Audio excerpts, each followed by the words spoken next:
Main অংশটা আগামী 1 থেকে 2 ঘন্টার মধ্যে মেইন অংশটা আমাদের উপকূল অতিক্রম করবে এবং এরপরে 3 থেকে 5 ঘন্টার ভিতরে উপকূল যখন মেইন অংশটা 1 থেকে 2 ঘন্টার ভিতরে অতিক্রম করার পরে সম্পূর্ণ অংশটা এরপরে 3 থেকে 5 ঘন্টার ভিতরে টোটাল বাংলাদেশ অতিক্রম করবে। এই হলো আমাদের সর্বশেষ অবস্থা।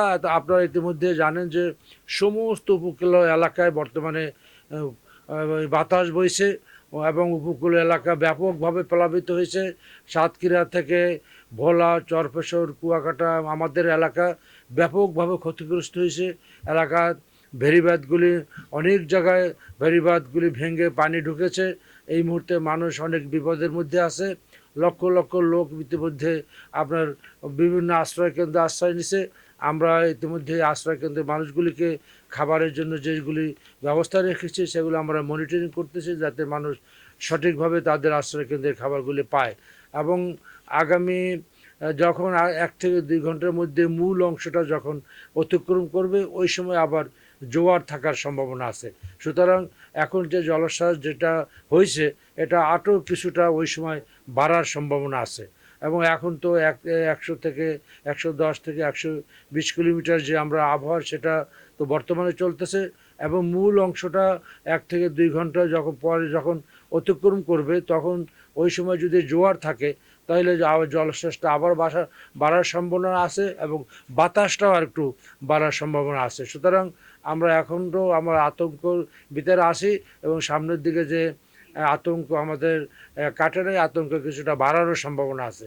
এই হইলে আমাদের বর্তমান সর্বশেষ অবস্থা এবং 1 থেকে 2 ঘন্টার ভিতরে যখন মূল অংশে এলাকা অতিক্রম করবো উপকূলে এরপর থেকে টোটাল এরিয়াটা বাংলাদেশে অতিক্রম করবে 3 থেকে 5 ঘন্টার মধ্যে। আমরা সারা রাত্রেই আমরা আসলে আশঙ্কার মধ্যে থাকব। এটা অতিক্রম করার পরও আমরা প্রবল বৃষ্টিপাতের সম্ভাবনা থাকবে সারা বাংলাদেশে।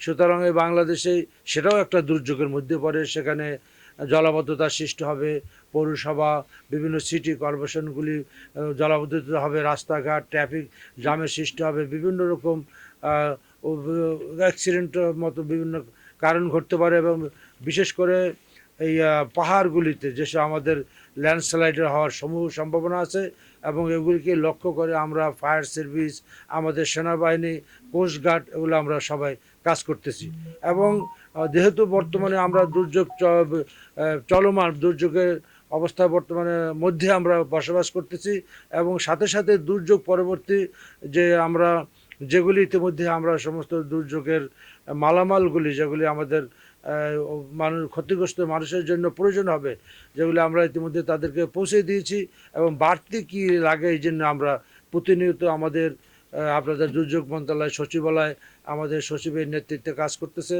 এবং আমাদের মহাখালী যে আমাদের যেখান থেকে সারা বাংলাদেশে আমাদের এই যে জিনিসগুলি ডিস্ট্রিবিউট হয় সেখানে আমাদের ডিজির নেতৃত্বে কাজ চলতেছে।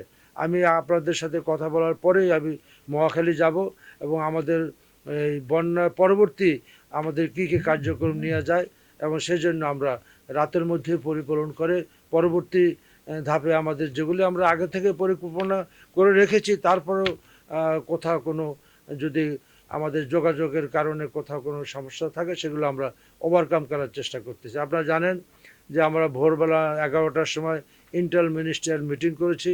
বাংলাদেশের সমস্ত মন্ত্রণালয়ের প্রতিনিধি তারা এসেছে এবং সবাই যার যার দায়িত্ব যার যেখানে দায়িত্ব সেটা সমন্বিতভাবে করতেছে।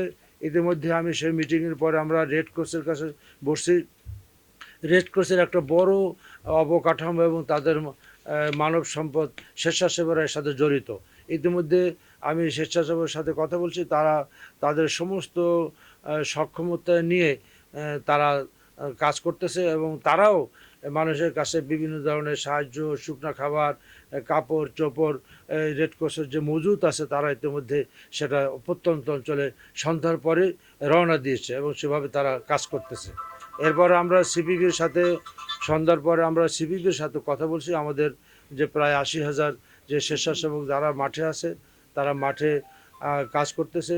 এক কথায় এবার আমরা ফায়ার সার্ভিস, সেনাবাহিনী এবং আমরা মন্ত্রণালয়, আমাদের উপজেলা প্রশাসন, জেলা প্রশাসন এবং আমাদের যে সামরিক বেসামরিক বাহিনীগুলি আছে, কোস্টগার্ড আছে, সবাই আমরা সমন্বিতভাবেই একটা পরিকল্পিতভাবে আমরা কাজগুলি ইনশাআল্লাহ চালিয়ে যাচ্ছি। এবং আমরা যে প্রশংসার সাথে বিগত আমাদের দুর্যোগগুলি মোকাবেলা করেছি, সেটা আমরা বর্তমানে সেটা সেভাবে আমরা কাজ করতেছি। আশা করতেছি আমরা সবচেয়ে কম ক্ষতির মধ্যে দিয়ে যাতে এটা মোকাবেলা করে আমরা এ দেশের সাধারণ মানুষের পাশে থেকে তাদেরকে সব ধরনের সহযোগিতা করার জন্য আমরা